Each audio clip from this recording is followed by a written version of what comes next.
You know, I'm gonna call this Lucky Sunday. I got a bamboo plant for $2 today. Hi, I'm Shay, and welcome to the Shay Era. In this series, we're talking about my creative recovery journey through the Artist's Way by Julia Cameron. Last week's video, we were in week 1. Now we're in week 2. So just giving a little insight into my notes for this week. She talked a lot about understanding the things that you can recognize are the things that you can neutralize. So you can't change something you can't see. So it's important for you to really be able to be real with yourself when you're going through this process and really understand that whatever identity that you have created to be who you are now is not your real self. So you're getting to the process of understanding who you really are on a whole nother level because of all the things that you may have suppressed, and it's limiting your creativity. So it's important for you to really allow yourself to be raw and real with yourself during this process so you can really see a shift. You can really see a change because you're addressing parts of yourself that you may have forgot about, and they kind of need to be, brought back up. And understand that when you're experiencing self-doubt and things like that, it can cause you to self-sabotage, even if you don't mean to. You might be doing it subconsciously, but you really have to understand what identity have you created and does it align with who you actually feel like you are. Once you start to really try to understand who you are, for real, people that are around you are going to start not recognizing you because they have a perception of you that they want to remain that way. Be alert to subtle sabotage. And that's like putting yourself around people and situations that aren't good for you, that is pulling you away from addressing the things that may be coming up during this process. Because during this process, it is a lot about getting down to the source of a lot of things that you feel and a lot of things that you do that that's blocking your creativity. And this is the part of the creative recovery that is very important because we're at the beginning of it. So you really need to understand that you have to put yourself in a vulnerable state and actually allow yourself to see and feel what it is that you're experiencing and what's, clouding the back of your mind. Understanding that, it's important to cut off things and people that are not good for you. And know that you're making space for what actually is, because whatever it is that's trying to come and give you that support that you're looking for, or that validation or anything from those sources that have been called what she calls toxic playmates, you start to separate yourself and realize that a lot of the repressing or suppression that you have been doing is because you can't be yourself around certain people or in certain places. You have to eliminate that possibility and just allow yourself to be in spaces that are actually comfortable to your identity, if that makes any sense. When you take time to nurture yourself, you're nurturing your connection to the great creator. And that is, by whatever your beliefs are. So if you nurture yourself, you're nurturing that part that the great creator has given to you for you to be able to create things of your own. That is when you start to tap into that energy, that flow of creative energy that comes from the creative source. When it comes to my morning pages, I did 7 out of 7.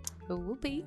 And I do have a couple things that I'm going to talk about when we get to the artist state, but we're going to talk about you have to read the basic principles every day and every night.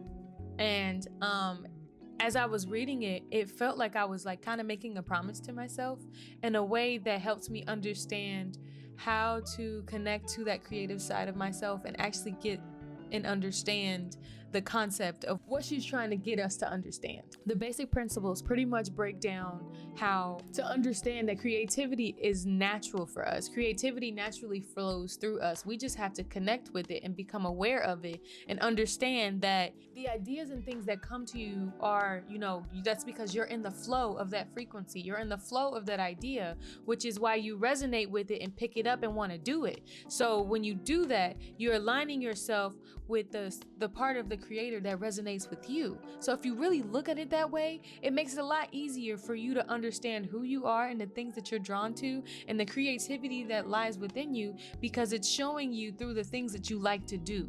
Does that make sense?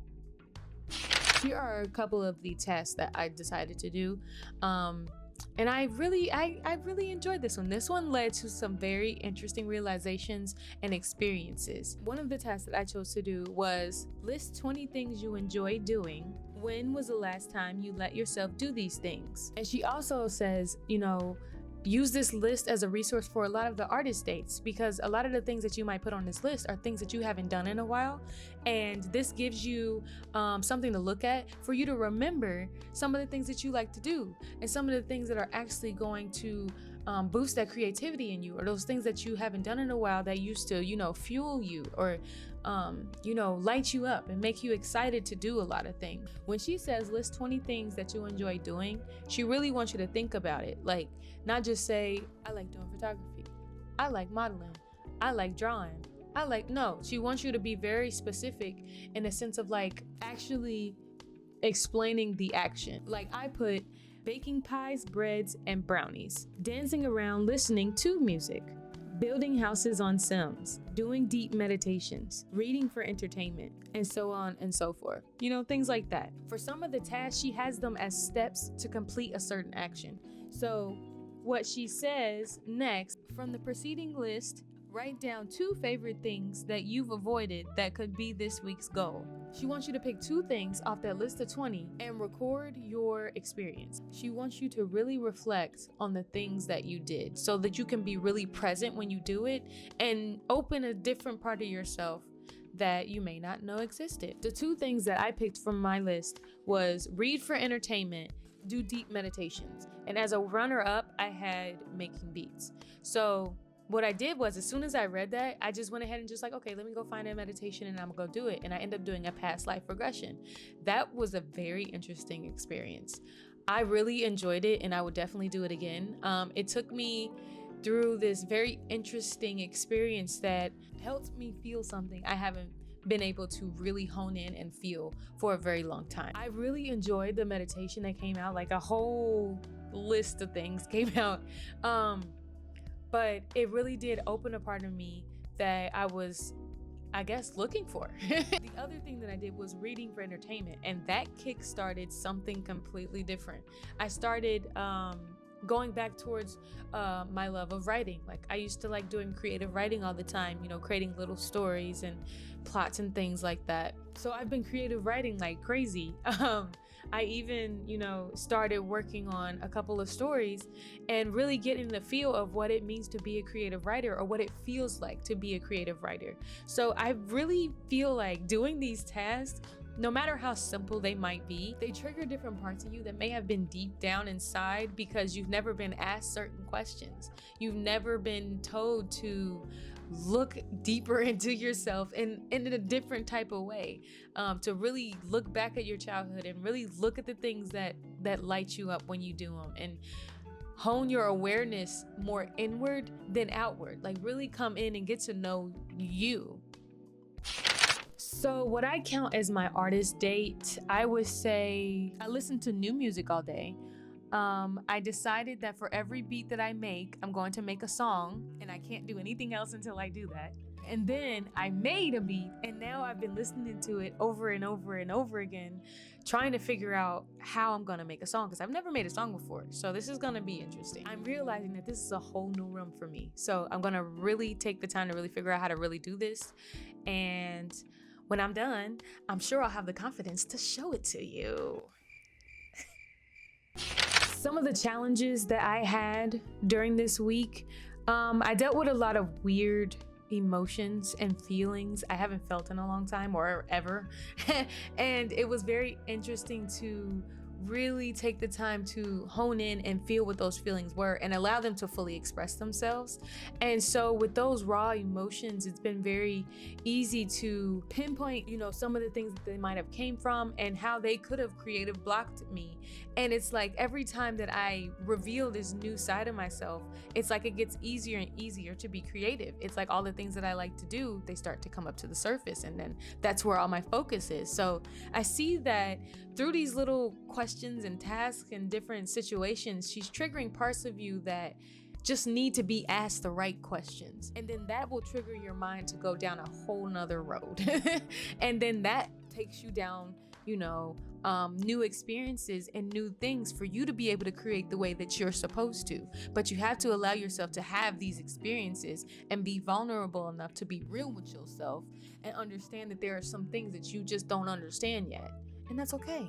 This is why you be patient and gentle with yourself in such a vulnerable process. That's kind of my take on week 2, which is very interesting. It took me down a very, very interesting road, and believe me, it's getting real. Week 2 was about recovering a sense of identity. Week 3 is about recovering a sense of power. So we're gonna get deeper into this and see all these different aspects that we can pull out of ourselves by taking our power back. Okay, I think that's it. Bye. Every step you take is a masterpiece in the making. What's one thing that you loved as a child that you'd like to revisit now? Let me know down in the comments. Cool. Boom. Week 2 done.